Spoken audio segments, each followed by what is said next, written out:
Neat పరీక్షలో scam జరిగిందంటూ Hyderabad లో NSUI ఆందోళనకు దిగింది. నాంపల్లిలోని బీజేపీ ఆఫీస్ ఎదుట ఎన్ఎస్యుఐ కార్యకర్తల మెరుపు ధర్నా నిర్వహించారు. నీట్ పరీక్షలో స్కామ్ జరిగిందంటూ పెద్ద ఎత్తున నినాదాలతో హోరెత్తించారు. ఎన్ఎస్యుఐ ఆందోళనతో బీజేపీ కార్యకర్తలు ఆగ్రహం వ్యక్తం చేశారు. సీఎం రేవంత్ రెడ్డికి వ్యతిరేకంగా నినదించారు. ఎన్ఎస్యుఐ బీజేపీ కార్యకర్తల పోటాపోటీ నినాదాలతో ఆ ప్రాంతంలో తీవ్ర ఉద్రిక్తత ఏర్పడింది. దాంతో ఎన్ఎస్యుఐ కార్యకర్తల్ని పోలీసులు అరెస్ట్ చేసి అక్కడి నుంచి తరలించారు.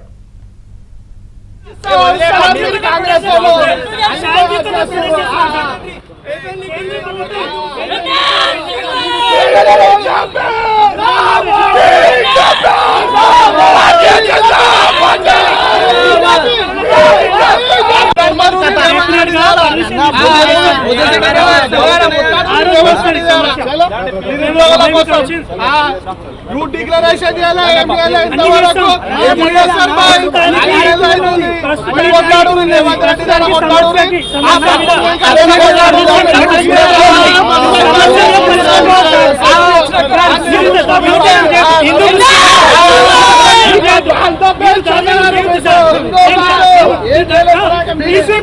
బండి సంజయ్ కాంగ్రెస్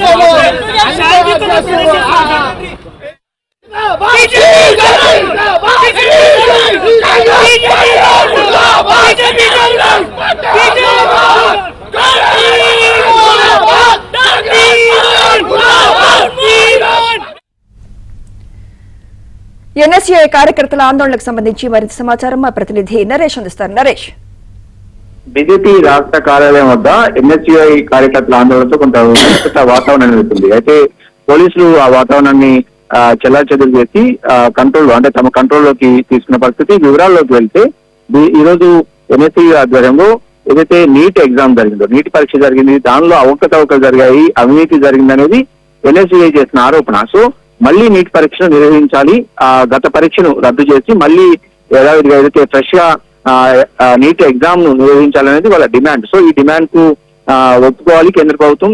ఈ నేపథ్యంలోనే బీజేపీ రాష్ట్ర కార్యాలయం దగ్గర ఒక్కసారిగా ఎన్ఎస్యుఐ కార్యకర్తలు దూసుకొచ్చారు ఏదైతే గాంధీ భవన్ నుంచి.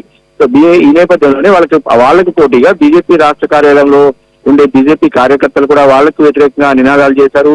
సో ముఖ్యమంత్రి రేవంత్ రెడ్డికి వ్యతిరేకంగా బీజేపీ వాళ్ళు నినాదాలు చేస్తే, వాళ్ళు నరేంద్ర మోడీ బీజేపీకి వ్యతిరేకంగా ఎన్ఎస్యుఐ వాళ్ళు నినాదాలు చేశారు. సో ఇక ఒకరికొకరు పోటీ నినాదాలతో ఆ ప్రాంతం అంతా కూడా కాసేపు ఉద్రిక్తత పరిస్థితి నెలకొంది. ఒకరొకరు తోపులాట కూడా చోటు చేసుకున్న పరిస్థితి. సో దీంతో పోలీసులు రంగప్రవేశం చేసి అటు ఎన్ఎస్యుఐ కార్యకర్తలను, ఇటు బీజేపీ కార్యకర్తలను తమ అదుపులో తీసుకుని అక్కడ పరిస్థితిని అయితే అదుపులోకి తీసుకొచ్చారు. సో ఏదైనప్పుడు కూడా గతంలో కూడా అనేక సార్లు బీజేపీ రాష్ట్ర కార్యాలయానికి పదే ఎన్ఎస్యుఐ కార్యకర్తలు కావచ్చు, కాంగ్రెస్ కార్యకర్తలు కావచ్చు, ఈ మధ్య కాలంలో కాంగ్రెస్ పార్టీ తెలంగాణ రాష్ట్రంలో అధికారంలోకి వచ్చిన తర్వాత కేంద్ర ప్రభుత్వానికి సంబంధించిన అంశాల విషయంలో బీజేపీ రాష్ట్ర కార్యాలయం దగ్గర ఆందోళనలు నిర్వహించడం కొంత సర్వసాధారణమైంది. దీంతో పోలీసులు అక్కడ పరిస్థితిని ఎప్పటికప్పుడు సమీక్షిస్తున్నారు. కొంత బారికేడ్స్ ఏర్పాటు చేసి ఎవరు కూడా అటువైపు రాకుండా అడ్డుకుంటున్న పరిస్థితి. ఏదేమైనప్పటికీ కూడా ప్రస్తుతం పరిస్థితి అయితే పోలీసుల అదుపులో ఉంది, సర్దుమణిగింది. కొంత ఉద్రిక్తత పరిస్థితి తర్వాత ఎక్కడికక్కడ అంటూ ఎన్ఎస్ఐ కార్యకర్తలను అరెస్ట్ చేసి పోలీస్ స్టేషన్ తరలించినట్టు బీజేపీ కార్యకర్తలను కూడా పోలీసులు అదుపు చేసి పార్టీ కార్యాలయం లోపలికి పంపించిన పరిస్థితి అయితే కనిపిస్తోంది.